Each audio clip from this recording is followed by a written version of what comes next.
اعوذ باللہ من الشیطان الرجیم بسم اللہ الرحمن الرحیم الحمد للہ رب العالمین والصلاة والسلام علی خاتم النبیین۔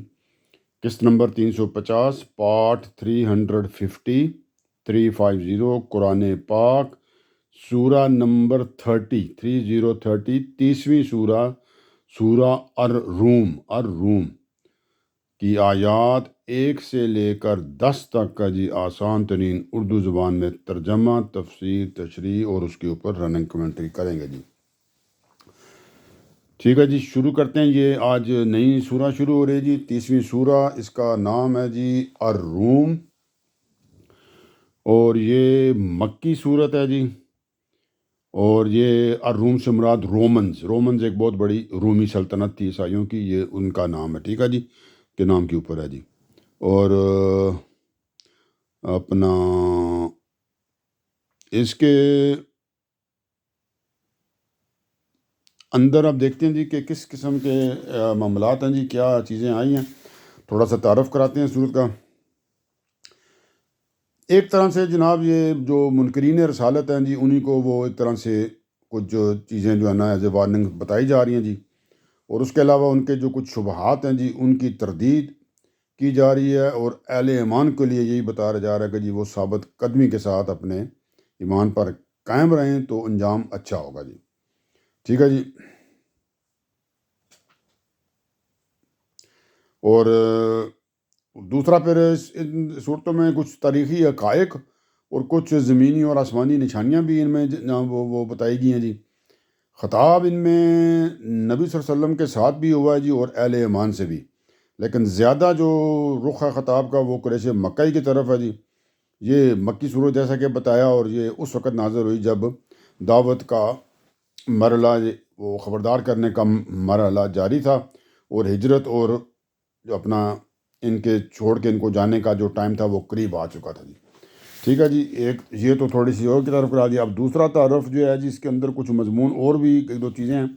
تو اس کے اندر جو رومی سلطنت کے اوپر جو ایرانی سلطنت، مجوسی سلطنت کو ایک ٹمپریری وکٹری ملی تھی، تو اس کے بعد یہ بھی پیشن گوئی ہے کہ وہ دوبارہ وہ واپس رومی ان سے لے لیں گے جی، عیسائی جو ہیں، اور ایک اس کے بارے میں کچھ پیشن گوئی ہے جی۔ اور دوسرا اللہ تعالیٰ کے اب کہ بھی اللہ تعالیٰ کس طرح جو کسی کو جان اور دوبارہ جو مر چکے ہوں گے جی، ان کو دوبارہ جب وقت آئے گا تو ان کو دوبارہ کس طرح ان کو دوبارہ زندہ کریں گے جی۔ اور دوسرا یہ کہ جو لوگوں کی جو کچھ جہالتیں ہیں جی اس بارے میں کہ جی دوبارہ کس طرح زندہ کیا جائے گا، ان کا ذکر ہے جی، ٹھیک ہے جی۔ تعارف میں نے ٹھیک ٹھاک کرا دیا، تو اب چلتے ہیں جناب سورہ کی طرف۔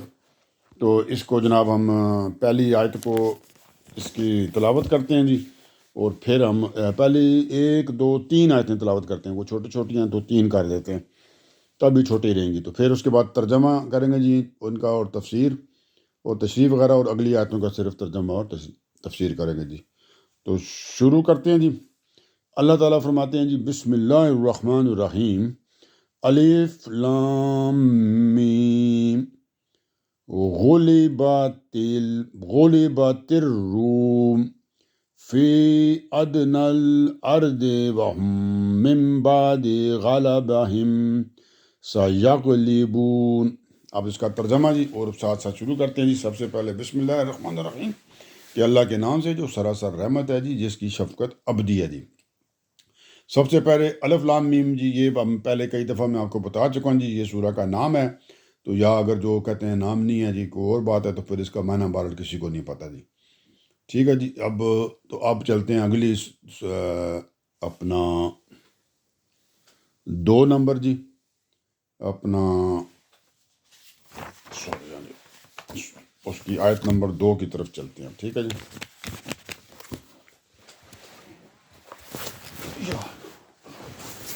تو الف لام میم کا تو کر دیا جی ہم نے، تو اب اس کی اگلی جو آیت ہے اس کا ہم کرتے ہیں جی، ٹھیک ہے۔ آگے اللہ تعالیٰ نے فرمایا جی، غلبت الروم،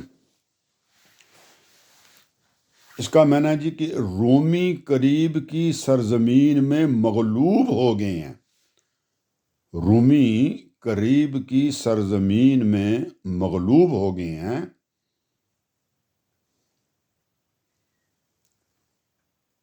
فی ادنى الارض وهم من بعد غلبهم سیغلبون، لیکن اپنی اس مغلوبیت کے بعد وہ جلدی غالب ہو جائیں گے. ٹھیک ہے جی، تو وہ جلدی دوبارہ چند سالوں میں غالب ہو جائیں گے جی. اب اس کو تھوڑا دیکھتے ہیں. اب اس میں دو باتیں جی، ٹھیک ہے، نام کے بعد سورہ کے، کہ رومی جو تھے وہ جو ان کے ساتھ ہی ہیں ابھی، جو قریبی ان کی سلطنت ہے، اس میں وہ مغلوب ہو گئے جی، کوئی اور ان کے اوپر غالب آ گیا جی.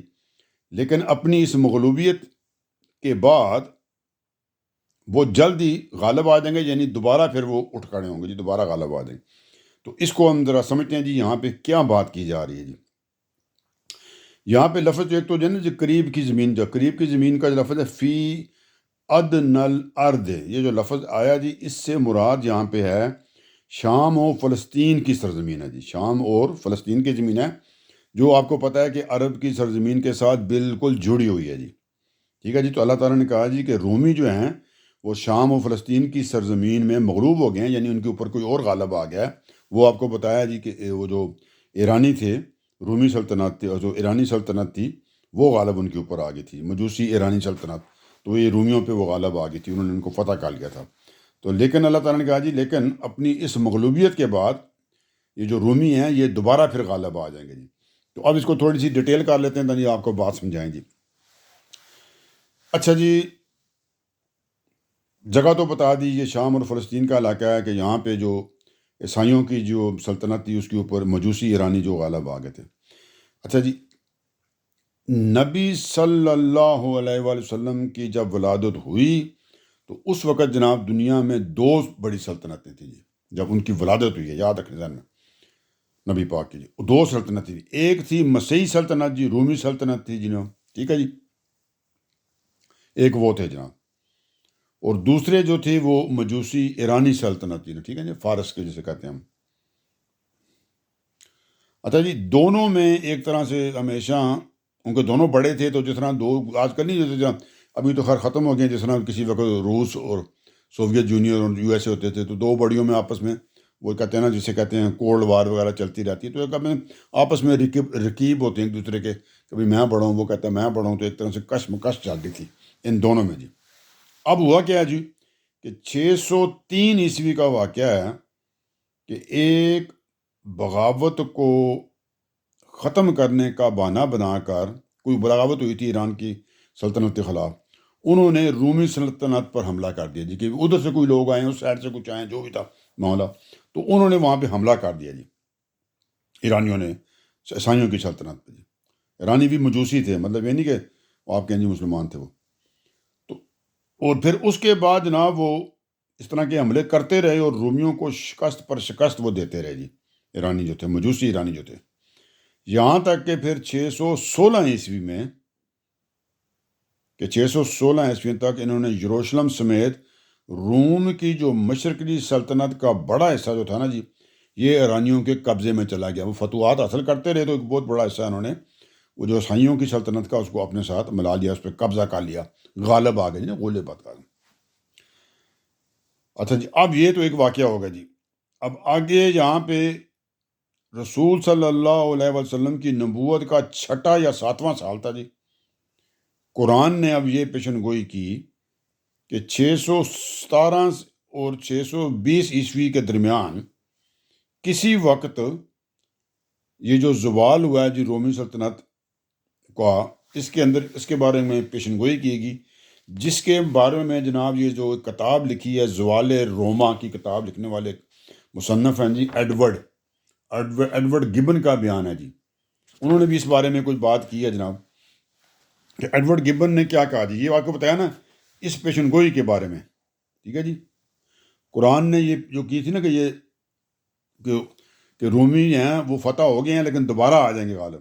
تو اس کے بارے میں کہ دوبارہ بھی کیسے آ جائیں گے، اس وقت تو ان کو شکست ہوئی تھی جی. تو یہ رسول صلی اللہ علیہ وسلم کی نبوت کا 6واں یا 7واں سال تھا جی. نبوت کا یاد رکھیں، نبوت کا 6واں یا 7واں سال تھا. تو قرآن نے یہ پیشن گوئی کی 6 17 یا 20 کے درمیان کسی وقت ہوئی ہے. تو اس کی یہ جو قرآن کی یہ جو پیشن گوئی تھی نا کہ یہ مطلب ان کو یہ مغلوب تو ہو گئے ہیں رومی، لیکن یہ دوبارہ غالب پھر آ جائیں گے جی.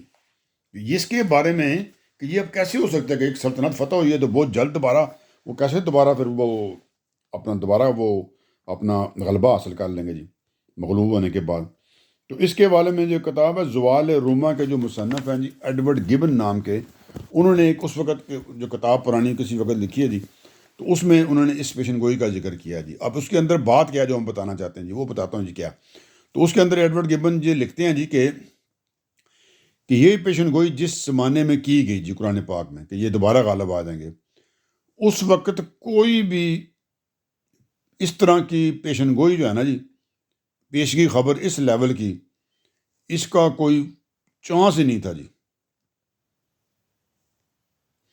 کہ اس کو بھائی مان لیا جائے کہ جی ابھی تو یہ فتح ہوئے ہیں سارے، تو ابھی جہاں قرآن پاک میں کہا جا رہا ہے کہ جی یہ دوبارہ بھی اپنا غالب ہو جائیں گے، دوبارہ مطلب اپنے علاقے واپس لے لیں گے، تو یہ کیسے ہو سکتا ہے؟ اس کے اوپر کوئی یقین نہیں کر سکتا تھا، لیکن قرآن نے کی جی. تو اس لیے وجہ کیا تھی؟ اس لیے کہ رومی حکمران جو تھے، رومی حکمران ہرکل کے پہلے 12 سال رومی سلطنت کے خاتمے کا اعلان کر رہے تھے کہ اس نے تو وہ حالات ختم ہو گئے تھے کہ باقی نہیں رہنی رومی سلطنت.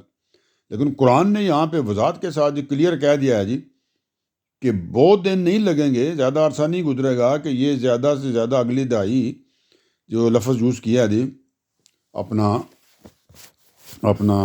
یہاں پہ فی بدء سنین کا لفظ استعمال ہوا ہے کہ تھوڑے عرصے میں اگلی دہائی کے اندر یہ جو بات ہے قرآن پاک نے کہی ہے جی یہ پوری ہو جائے گی جی. ٹھیک ہے جی کہ یہ پوری ہو جائے گی، چند سالوں میں ہو جائے گی جی پوری. چند سالوں کو آپ انڈر 10 ہی کریں گے نا، تو اتنا سلطنت بڑی جو فتح ہو جائے جی اور اتنی اس کو 10 سالوں کے اندر پھر واپس ہو جائے، یہ تو بہت بڑی پیشن گوئی تھی مطلب قرآن پاک کی. تو پھر کیا ہوا جی؟ لیکن یہ جو اعلان قرآن پاک نے کیا جی اسی کے مطابق یہ پھر پوری ہوگی جی. اور مارچ 628 میں، اب دیکھ لینا کون سا ٹائم تھا، مارچ 620 کی بات تھی نا، یہ 17 سے 20 کی بات تھی، تو یہ 628 میں وہی تقریباً 10 سال کا چند سالوں کی بات تھی. قرآن نے جیسے کہا مارچ 628 عیسوی میں رومی حکمران جو تھے اب وہ واپس قسطنطنیہ واپس آیا، اور وہ آیا بھی اس شان کے ساتھ کہ جی اس کی جو رتھ تھی، وہ جو گاڑی اس کو کہتے ہیں نا اس وقت کے حساب سے جو ٹانگا گاڑی ہوتی ہے یہ ہوتی ہے، تو وہ جو اس کا چلنے والا جو چیز تھی اس کو 4 ہاتھی کھینچ کے لا رہے تھے جی. اور بے شمار لوگ پھر جو ان کا سلطنت تھا جی دارالسلطنت کے باہر چراغ اور زیتون کی شاخیں لیے اپنے ہیروں کے استقبال کے لیے موجود ہے کہ بڑی شان سے پھر وہ دوبارہ رومی وہ مجوسیوں کو شکست دے کر واپس آ گئے. اچھا جی، اب قرآن پاک میں جو اس تعین کے ساتھ اور اتنی وضاحت کے ساتھ اس حتمی اسلوب میں یہ پیشن گوئی جو ہے نا جی، اب یہ تو اوپر میں نے بتا دی نا کہ جس کا اس میں گبن نے کہا کہ ایسا تو کس طرح ہو سکتا تھا، تو یہ پھر تو اس سے کیا ظاہر ہوئی؟ پھر اس طرح ہوا جیسے قرآن نے کہا جی. تو یہ جو اتنا تعین اور جو کلیئر کٹ پیشن گوئی قرآن کی تھی نا جی، یہ آپ اگر اس کو سمجھیں تو یہ نبی صلی اللہ علیہ وسلم کی رسالت کے اس بات کی دلیل بھی تھی جی کہ ثابت ہو گیا کہ بھئی کہ یہ اللہ ہی کے نبی ہیں، رسول ہیں، اور ان کے اوپر جو کتاب آئی ہے اس نے یہ پیشن گوئی کی ہے. اور اتنی بڑی پیشن گوئی تھی کہ کوئی اس کا تصور بھی اس وقت نہیں کر سکتا تھا کہ جس وقت وہ کی گئی تھی کہ یہ ایسا ہو جائے گا، اور پھر بعد میں ہو گیا جی، اباؤٹ 10 ایئرز میں ہو گیا جی.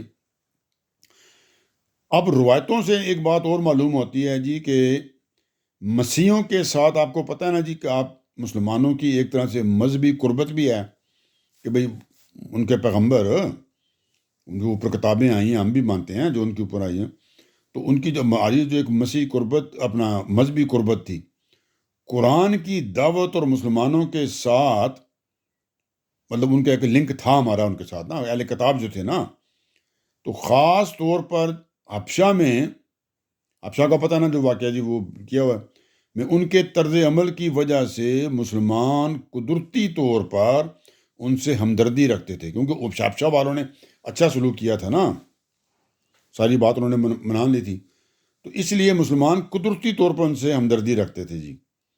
تو قرآن نے انہیں اطمینان دلایا کہ وہ اب رنجیدہ خاطر نہ ہوں.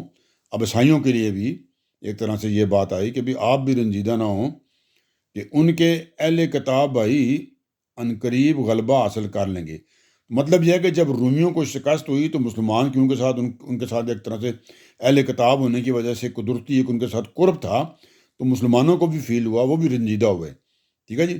تو اس کے بعد اللہ تعالیٰ نے قرآن پاک نے ان کو یہ اطمینان دلایا کہ بھی آپ لوگ جو آپ رنجیدہ ہو گئے ہیں کہ بھی ان کو شکست ہو گئی ہے، آپ کے جو اہل کتاب بھائی ہیں، تو آپ ان کے لیے اتنے رنجیدہ نہ ہوں، کیونکہ یہ دوبارہ واپس یہ علاقہ اپنا لے لیں گے، دوبارہ حکومت ان کی آ جائے گی۔ اور یہ پیشن گوئی اس نبوت کی بہت بڑی دلیل بھی بن جائے گی جس پر وہ ایمان لائے ہیں۔ تو اب جو ایمان لائے تھے، جو ان کے لیے فیل کر لیتے، ان کو بھی ایک طرح سے اور ان کے لیے وہ پکا کرنے کے باعث بنے گی۔ اس لیے کہ ایسی پیشن گوئی آپ خود سوچیں جی، اللہ کے علاوہ کون کر سکتا ہے جی مستقبل کے بارے میں اس قسم کی خبر دینا کہ جب بالکل الٹ کام ہو رہا ہے جی۔ ابھی انہوں نے قبضہ کیا تو کہہ رہے ہیں جی ان کا قبضہ ختم ہو جائے گا مجوسیوں کا، اور یہ عیسائی دوبارہ واپس لے لیں گے جی۔ تو یہ بہت بڑا ایک واقعہ تھا جس کی پیشن گوئی قرآن پاک میں ہوئی۔ تو یہ ہم نے ترجمہ کیا جی پہلی تین آیتوں کا جی، کہ یہ سورہ الف لام میم ہے، بوجھ کا تو ہم نے بتا دیا کہ ترجمہ آگے تھا۔ رومی جو ہیں قریب کی سرزمین میں مغلوب ہو گئے، لیکن اپنی اس مغلوبیت کے بعد وہ جلد ہی غالب ہو جائیں گے، کہ دوبارہ اقتدار، مطلب سمجھ کہ رومیوں کو شکست ہو گئی ہے، لیکن اب وہ دوبارہ اپنی شکست کا بدلہ لے کے واپس وہاں پہ جگہ اپنی زمین لے لیں گے جی۔ بات کلیئر ہوگی؟ آگے چلتے ہیں۔ اور آگے یہ بھی فرما دیا اگلے چند برسوں میں جلدی غالب ہو جائیں گے، ساتھ اگلے چند برسوں میں، کہ تھوڑا ٹائم ہی لگے گا۔ تو چند برسوں میں کسی قوم کی زندگی میں 9-10 سال تو کوئی بڑی بات نہیں ہوتی، اور اتنے سالوں میں یہ کام ہو گیا جناب۔ آگے اللہ تعالیٰ فرماتے ہیں، اب اس یہاں تک چیزیں ہم بات کر بیٹھے ہیں جی، اگلے چند برسوں والی بات تک کا ترجمہ سارا تفسیر ہو گیا۔ اس سے آگے اب کیا جی، اللہ تعالیٰ فرماتے ہیں جی، اس سے پہلے جو کچھ ہوا، یہ واقعہ ہونے سے پہلے جو کچھ ہوا، کہ اب جو کچھ ہونے والا ہے وہ بھی اللہ کے حکم سے ہوا ہے۔ یہ ترجمہ میں پڑھ رہا ہوں آگے والا۔ اس سے پہلے جو کچھ ہوا وہ بھی اللہ کے حکم سے ہوا ہے، اور جو کچھ بعد میں ہوگا وہ بھی اللہ ہی کے حکم سے ہوگا۔ پہلے تو بڑی اسٹریٹ فارورڈ اس کی جناب ہوگی ہے، اللہ کے حکم کے بغیر تو پتہ بھی نہیں ہلتا جی، نہ وہ گرتا ہے، تو کچھ ہو ہی نہیں سکتا۔ تو یہ تو سادہ اب ہوگی جی، کہ جو کچھ پہلے ہوا تھا ان کے اوپر غلبہ دوسروں کو ملا تھا، وہ بھی اللہ کے حکم سے تھا۔ اب یہ غلبہ اپنا واپس لے لیں گے تو یہ بھی اللہ کے حکم سے ہوگا جی۔ اس کو اب تھوڑا کھول دیتے ہیں بات کو، اگر کوئی بحث میں، یعنی اللہ تعالیٰ کے یہ جو کام ہوتے ہیں کہ جو کچھ پہلے ہوا اور بعد میں وہ سب اللہ کے حکم سے ہوتا ہے نا، یعنی یہ اس قانون کے مطابق ہوگا جو اللہ تعالیٰ نے قوموں کے امتحان اور ان کے جو نسب کے بارے میں، جو ان کی اونچ نیچ کے بارے میں کے لیے مقرر کر رکھا ہے جی۔ چنانچہ وہ دیکھتا ہے کہ زمین میں اقتدار پا کر وہ کیا رویہ یہ قومیں کیا رویہ اختیار کرتی ہیں، پھر اسی کے لحاظ سے اپنا فیصلہ کر دیتے ہیں جی۔ تو جو مرضی ہوتا ہے جی سب اللہ کے اذن سے، حکم سے ہی ہوتا ہے جی۔ تو انہوں نے کہا جو کچھ پہلے ہوا تھا وہ بھی میرے حکم سے ہوا تھا، کہ ان کو ٹیک اوور دوسرا نکال لیا، اب یہ واپس اس کو واپس لے لیں گے، یہ بھی میرے حکم سے ہی ہوگا۔ اللہ کی حکم اور مرضی کے بغیر کچھ ہو سکتا ہے جی؟ اس کا تو مسئلہ ہی کوئی نہیں ہے، ٹھیک ہے جی۔ تو اللہ تعالیٰ قوموں کے مختلف حالات دیکھ کے ان کے مطابق یہ فیصلے کرتے ہیں جی۔ اب اگلی بات تک چلتے ہیں جی۔ اب یہ بات آپ کو کلیئر ہو جائے گی کہ اللہ کے حکم کے بغیر کچھ نہیں ہوتا۔ اب اگلا ترجمہ جی، اور ایمان والے وَيَوْمَئِذٍ يَفْرَحُ الْمُؤْمِنُونَ، اور ایمان والے اس دن اللہ کی مدد سے مسرور ہوں گے، خوش ہوں گے۔ کس دن جی؟ بتا دیتے ہیں جی، یہ ترجمہ اس کا تفسیر کیا جی، کہ ایمان والے اس دن جب یہ واقعہ ہوگا، جب وہ واپس غلبہ لے لیں گے، اللہ کی مدد سے مسرور ہوں گے جی۔ اللہ کی مدد سے جو آئی ہے اس سے وہ خوش ہوں گے جی۔ وہ کیوں جی؟ وہ تو فتح ترون حاصل کی ہے جی۔ یعنی یہ وہ زمانہ ہوگا جب مسلمانوں کے لیے بھی اللہ کی مدد آ چکی ہوگی، تو اس لیے وہ خوش ہوں گے جی۔ مطلب جس طرح وہ ٹیک اوور کیا گیا عیسائیوں کو، تو پھر انہوں کو واپس ملا، تو ابھی اسی طرح جو مسلمانوں کو ستایا جا رہا ہے، تو مسلمانوں کے لیے بھی اللہ تعالیٰ نے کہا جی کہ خوشی دوبارہ واپس آئے گی جب یہ واپس اپنے علاقے لے لیں گے۔ ابھی تو ہجرت کر کے جانا پڑ گیا نا مصیبتوں کی وجہ سے، یہ وہ والی بات ہے۔ یعنی وہ زمانہ ہوگا جب مسلمانوں کے لیے بھی اللہ کی مدد آ چکی ہوگی، جو اس وقت ستائے جا رہے ہیں نا، جن کو ستایا جا رہا ہے جی مصیبتوں میں، ان کو ظلم کیا جا رہا ہے، تشدد کیا جا رہا ہے، تو وہ جو ستائے جا رہے ہیں اور قریش کے ظلم و ستم سے نجات پا کر وہ بھی خوش خرم ہو جائیں گے، اور بلکہ اس کے اندر آپ وہ بھی شامل کر لیں کہ ابھی تو ان کو اس ظلم کی وجہ سے ہجرت کر کے جانا پڑا ہے، تو وہ علاقے اپنے وہ خود وہ بھی واپس لے لیں گے جی، ٹھیک ہے جی، وہ بھی دوبارہ غلبہ ان کو مل جائے گا جی۔ تو اللہ تعالیٰ کا جب ان کی مدد وہ آئے گی تو یہ بھی خوش ہوں گے جناب، ٹھیک ہے جی۔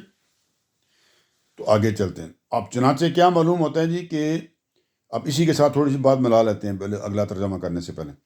تو چنانچہ معلوم ہوا جی کہ 624 میں، یہ پچھلی جو بات تھی جب ان کو ملی تھی واپس وہ بھی تقریباً یہی ٹائم تھا نا جی، کہ 10 دن کے اندر اندر ہو گئے تھا، 628 میں والی بات ہے وہ۔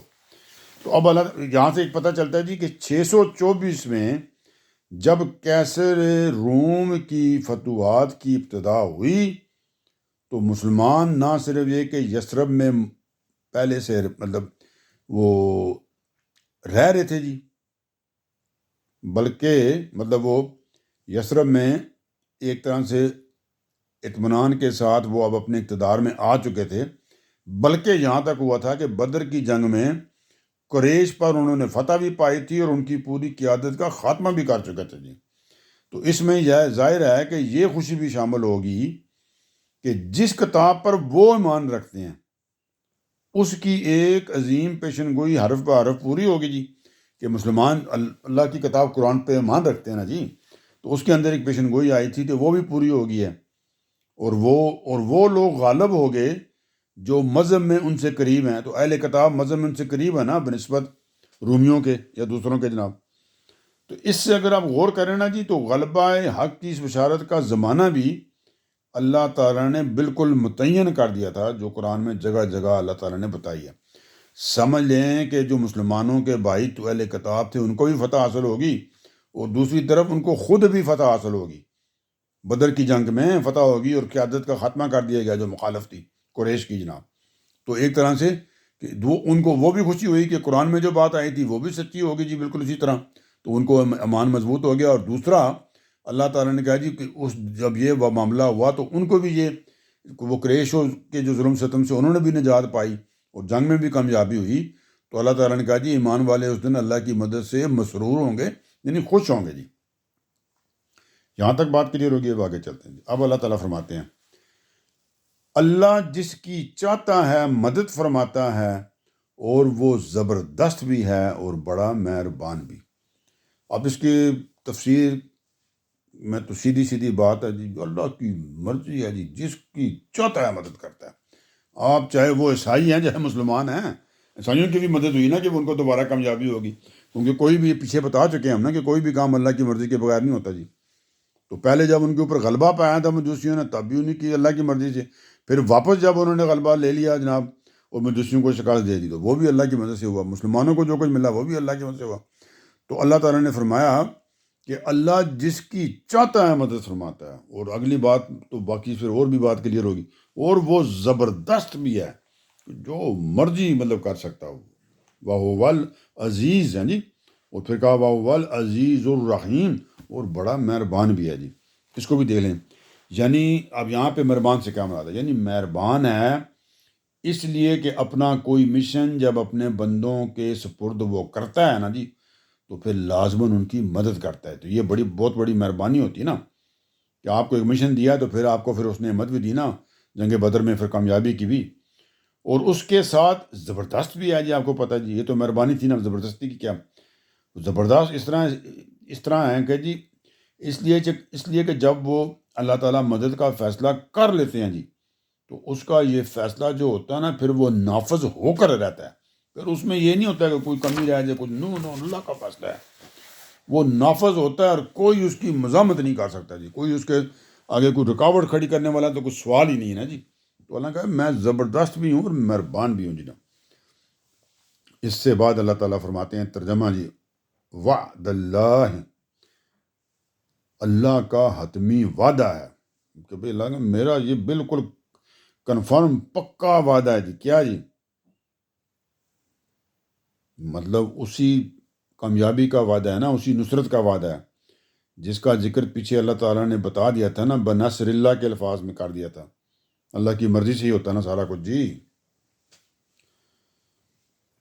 اور جس کے نتیجے میں مسلمانوں کو بھی اپنے مخالفین پر اسی طرح غلبہ حاصل ہو جائے گا جس طرح ابھی اللہ تعالیٰ نے پیشن گوئی کی تھی کہ رومیوں کے غلبے کی پیشن گوئی کی تھی نا، کہ دوبارہ پھر غلبہ ان کو مل جائے گا. تو یہ وہی بات یہاں پہ اللہ تعالیٰ نے بیان کر دی کہ اللہ کا وعدہ تو بھائی وہ ختمی ہے نا، کنفرم ہے، فائنل ہے ابھی. اور آگے اس کی وضاحت بھی کر دی ہے نا، کہ اللہ تعالیٰ نہ بھی کرتے لیکن ان کو انسانوں کے اوپر اللہ تعالیٰ یہ بات سمجھانا چاہتے ہیں، تو آگے اس کی وضاحت بھی کر دی. اللہ تعالیٰ نے فرمایا کہ اللہ کا وعدہ حتمی ہے اور اللہ اپنے وعدے کے خلاف نہیں کرتا. مطلب یہ پاسبلٹی ہی نہیں ہے کہ جب وعدہ ہو گیا تو پھر اس کے مطابق کوئی کام نہ ہو جی. تو مطلب یہ ہے کہ جس طرح ان کو فتح حاصل ہوئی ہے، مسلمانوں کو بھی غلبہ حاصل ہو گیا. تو اس میں اندر آگے ہم جب جائیں گے تو اسی سورہ میں آیت 47 اور 60 میں بھی اسی قسم کی ایک وضاحت آئے گی. جب وہ وہاں پہ آئے گی تو پھر وہاں پہ بتائیں گے. ابھی اتنا کافی ہے کہ اللہ کا وعدہ حتمی ہے اور اللہ اپنے وعدے کے خلاف نہیں کرتا. میرے خیال میں اس کو آپ 100% سمجھ گئے ہیں کہ اس کا کیا مقصد ہے، کہ ہو ہی نہیں سکتا جی اللہ نے آپ سے کوئی وعدہ کیا اور پھر وہ اس طرح نہ ہو جی. مطلب نہیں، اس کا کوئی پاسبلٹی نہیں ہے. آگے چلتے ہیں. لیکن پرابلم کیا ہے؟ اب پرابلم تو اللہ تو نہیں کرتا نا. جب اس نے وعدہ کر دیا تو وعدہ حتمی ہوتا ہے اور وہ پھر ہو کے رہتا ہے، اس کی خلاف ورزی نہیں ہو سکتی. مگر پس مسئلہ کیا ہوتا ہے لوگوں کے ساتھ. اب یہ ترجمہ چل رہا ہے. اللہ تعالیٰ فرماتے ہیں وَلَكِنَّ أَكْثَرَ النَّاسِ لَا يَعْلَمُونَ. اللہ تعالیٰ فرماتے ہیں مگر اکثر لوگ جانتے نہیں ہیں. تو بھئی وہ اس بات کو نہیں سمجھتے ہیں کہ جب اللہ نے کہہ دیا ایسا ہونا تو ہونا ہے نا. تو یہ جو لوگ آپ کو پتہ نہیں یقین ہی نہیں کرتے قیامت آنی ہے، اللہ نے بول دیا، تو وہ تو اللہ تعالیٰ کا وعدہ ہے نا، تو پھر وہ یقین نہیں کرتے، وہ تو پھر ان کی مرضی ہے نا جی. تو اللہ تعالیٰ یہ نہیں جانتے. یہ جو لوگ ہیں اکثر لوگ نہیں جانتے ہیں. وہ کیوں نہیں جانتے ہیں؟ یہ وجہ کیا ہے؟ وجہ بھی بتا دی. ترجمہ وہ صرف دنیا کی زندگی کے ظاہر کو جانتے ہیں. ظاہری دنیا کی زندگی ہے جناب، وہ جو کھیل کود علی فضول قسم کی وہ جو چیز سامنے نظر آتی ہے اسی کو دیکھ کے اسی کو جانتے ہیں نا. اور کیا وہ جان سکتے ہیں؟ ان کو جو سامنے ہوتا ہے ان کے وہی جان سکتے ہیں نا. تو اللہ کا تو معاملہ اس طرح کا نہیں ہے نا جی کہ اللہ کے سامنے چیز ہوگی تو پھر اللہ کو پتہ ہوگا جی. اللہ تو آپ کے دلوں کے اندر جو بھید ہے ان کو بھی جانتا ہے جی. تو ان کا وہ صرف دنیا کی ظاہری زندگی کو جانتے ہیں اور آخرت سے تو وہ بالکل ہی بے خبر ہیں. آخرت کا تو ان کو کوئی احساس ہی نہیں ہے، ان کو سمجھ نہیں ہے. مطلب یہ ہے کہ چنانچہ نہ حالات کے باطن میں اترتے ہیں جی، کہ اس میں اتر کر کائنات میں خدا کے ہاتھوں جو کچھ ہو رہا ہے جی اس کو سمجھیں یا انڈرسٹینڈ کریں جی. اور نہ ابتلا اور جزا و سزا اور ازل و نصب کے لیے اس کے جو قوانین ہیں ان کو سمجھ سکتے ہیں. ٹھیک ہے جی. مشکل کیوں آتی ہے، ثواب جزا کیوں ملتی ہے، سزا کیوں ملتی ہے، اور جی اونچ نیچ جو ہوتی ہے قوموں کی، یہ اس کے جو قوانین ہیں ان کو انہوں نے خاک سمجھنا جی. وجہ اس کی صرف یہی ہے کہ آخرت سے بالکل ہی بے خبر ہیں جی. تو یہ چیزوں پہ وہی نا غور کرنا ہے، سمجھنا ہے. تو پھر آپ کو سب سے پہلے آپ نے یہ ماننا ہے جی کہ آخرت میں جا کے حساب دینا جی. تو پھر آپ کو بہت ساری چیزوں کو سمجھنے میں نا آسانی ہو جائے گی. جب انہوں نے کہا جی مر کھپ جائیں گے کچھ ہونا ہی نہیں ہے، تو پھر آپ کو نہ آپ کو سمجھ آنی، نہ آپ کو پھر ضرورت ہوتی ہے کسی چیز کو سمجھنے کی. تو اسی لیے آپ کو سمجھتے نہیں ہیں. آگے چلتے ہیں جی. اس کے بعد اللہ تعالیٰ فرماتے ہیں جی کہ کیا انہوں نے اپنے دل میں غور نہیں کیا. میں پورا ترجمہ پڑھ لیتا ہوں، یہ والا ذرا اس میں کمپلیکیٹڈ باتیں آ رہی. اللہ تعالیٰ فرماتے ہیں کیا انہوں نے اپنے دل میں غور نہیں کیا، اللہ نے زمین اور آسمانوں کو اور ان سب چیزوں کو جو ان کے درمیان ہیں برحق اور ایک مقررہ مدت ہی کے لیے پیدا کیا ہے. مگر یہ بھی حقیقت ہے کہ لوگوں میں بہت سے ہیں جو اپنے پروردگار سے ملاقات کو مانتے ہی نہیں. یہ ابھی اوپر جو بات ہوئی تھی یہ آخری بات تو بالکل ہی وہی ہے. اس کو آپ تھوڑا کھول کے دیکھ لیتے ہیں جی. یہاں پہ اللہ تعالیٰ کیا فرما رہے ہیں جی. تو اللہ تعالیٰ کہ کیا انہوں نے اپنے دل میں غور نہیں کیا. یہاں سے ہم نے بات شروع کی ہے جی. ٹھیک ہے جی. اس سے کیا مراد ہے جی؟ یعنی اپنے باطن میں اتر کر اور اصل حقیقت کو پا لینے کی خواہش کے ساتھ غور نہیں کیا جی. اندر اتریں گے تبھی تو بات ہے نا، غور کا وہ فکر کریں گے نا جی. تو یہ پہلی چیزیں آپ نے ذہن میں رکھنی ہوتی ہیں کہ آپ حقیقت کو پانا چاہتے ہیں. تو اس لیے انسان جب اس طرح اگر غور کرے نا، کہ اگر آپ اپنے باطن میں اتر کر حقیقت کو پانے کی خواہش کے ساتھ غور کریں نا، تو پھر کیا ہوتا ہے جی؟ تو پھر آپ کے اوپر حقیقت کھل جاتی ہے جی، اور لازماً کھلتی ہے جی۔ یعنی اس کے اندر کیا مقصد اور کیا حکمت تھی اللہ تعالیٰ کی یہ سارے معاملات کی، کہ کیا چیزیں اس طرح کیوں ہو رہی ہیں۔ مطلب یہ ہے اس کائنات کی ہر چیز اپنے اندر ایک مقصد اور حکمت رکھتی ہے جی، اور اس کے لیے ایک مدت بھی اللہ تعالیٰ نے مقرر کی ہوئی ہے۔ تو پھر یہ آپ کس طرح سوچ سکتے ہیں کہ انسان جو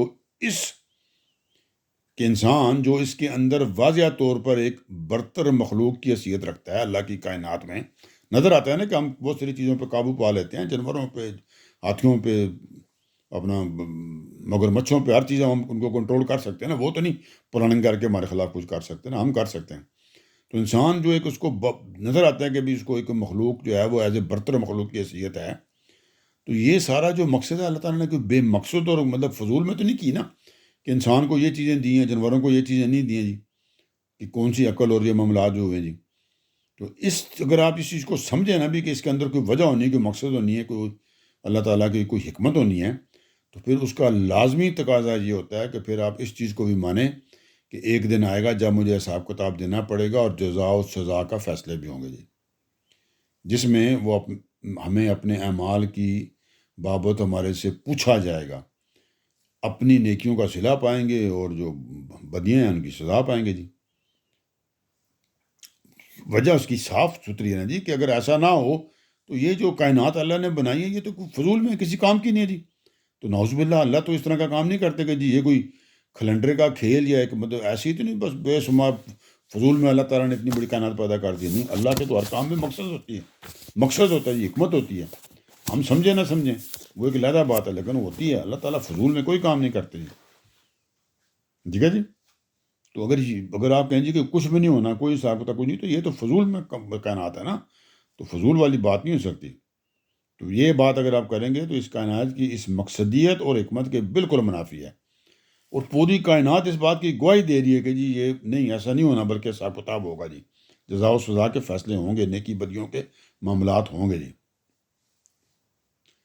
اچھا جی، کیا یہاں تک پہنچ گئے کہ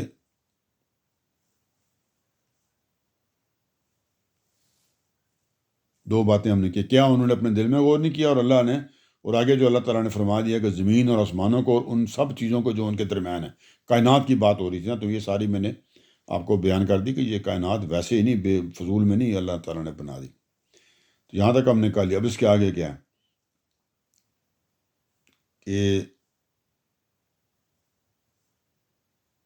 کہ ان سب چیزوں کو جو اللہ تعالیٰ نے پیدا کیا ہے، ہاں یہ والی بات ہم نے کی نا، برحق کا مطلب، برحق کا مطلب کہ ہر چیز کا کوئی مقصد ہے، کوئی وجہ ہے جی، یہ فضول میں نہیں چیزیں بنا دی گئی ہیں، ٹھیک ہے جی۔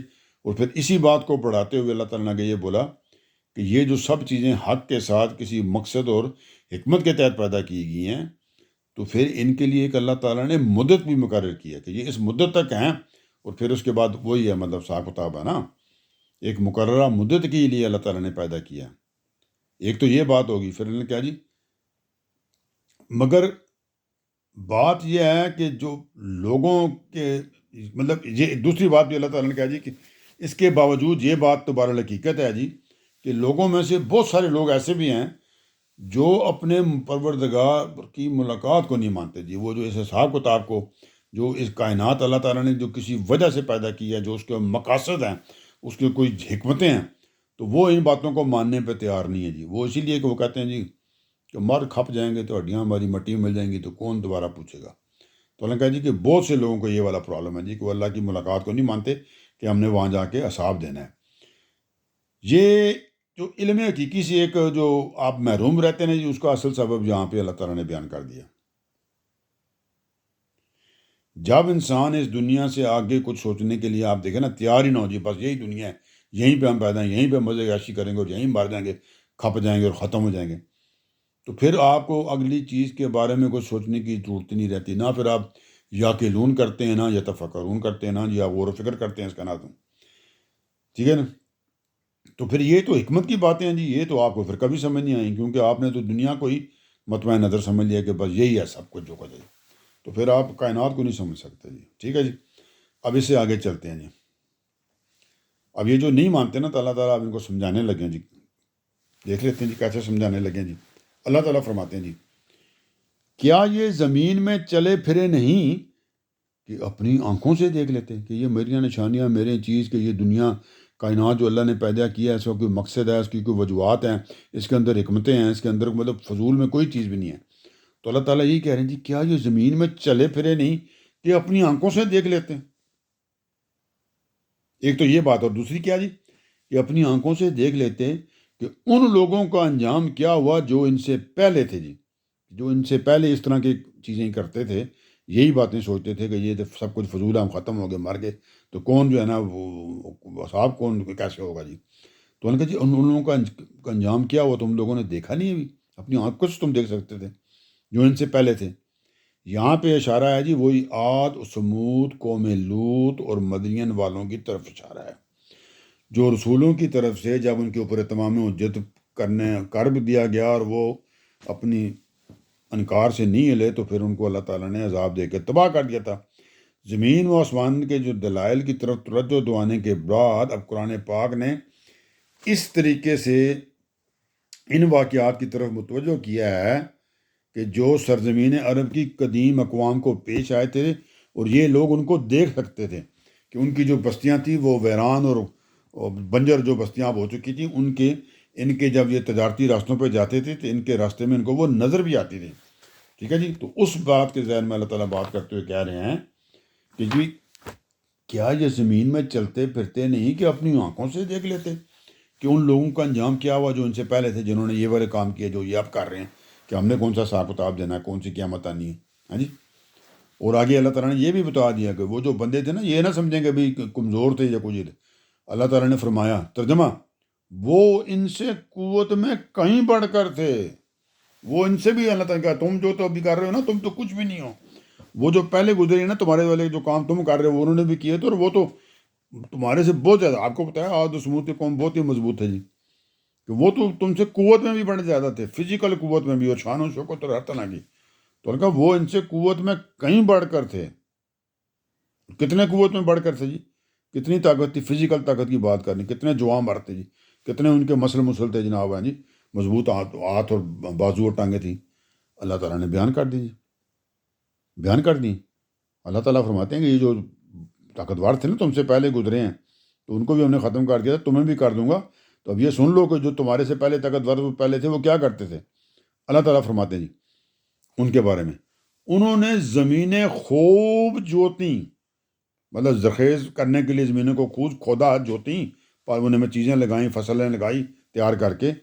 تو اللہ تعالیٰ فرماتے ہیں کہ وہ اتنے مضبوط اور مطلب اسٹرانگ تھے جسمانی طور پہ کہ انہوں نے زمینیں خوب جوتیں اور زمین کو جتنا ان لوگوں نے آباد کیا ہے اس سے کہیں زیادہ انہوں نے اسے آباد کیا تھا. تو اللہ تعالیٰ نبی پاک سے ایک طرح سے مخاطب ہو کر کہہ رہے ہیں کہ یہ جو پہلے تھے نا انہوں نے زمینوں کو بہت زیادہ زرخیز بنایا تھا، اور یہ آج کے جو لوگ ہیں مشرکین مکہ یہ زمین کو جتنا آباد یہ کر رہے ہیں نا یہ تو کچھ بھی نہیں ہے. کیوں جی؟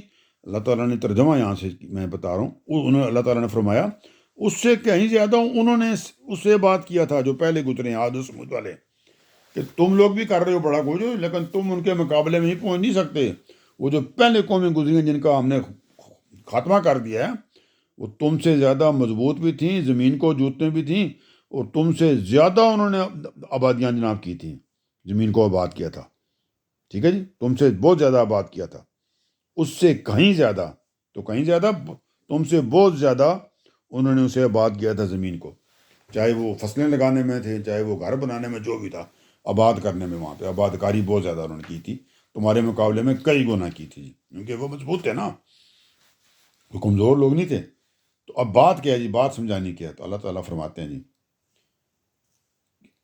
کہ بھئی بات یہ ہوئی تھی کہ ان کے پاس بھی میں نے پیغمبر بھیجے تھے اور وہی ساری باتیں جی. ترجمہ اللہ تعالیٰ فرماتے ہیں جی اور ان کے پیغمبر ان کے پاس نہایت واضح نشانیاں لے کر آئے تھے کہ وہ بڑے مضبوط تھے، بڑا کچھ تھا، بڑی زمینیں تھیں، بڑیاں آباد کاریاں انہوں نے کی، سب کچھ کیا، تم سے زیادہ کیا، اور ان کی طرف بھی میں نے اپنے پیغمبر بھیجے تھے اور وہ بڑی واضح نشانیاں لے کر ان کے پاس آئے تھے.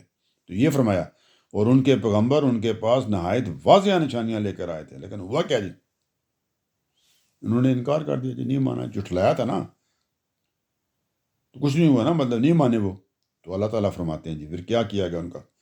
تو ترجمہ یہاں سے اب کرتے ہیں جی قرآن پاک کا.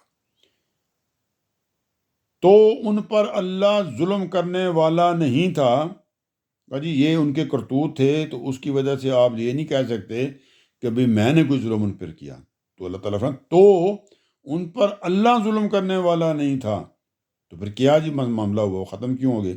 وہ اللہ تعالیٰ نے بتا دیا جی، بلکہ وہ خود ہی اپنی جانوں پر ظلم کر رہے تھے.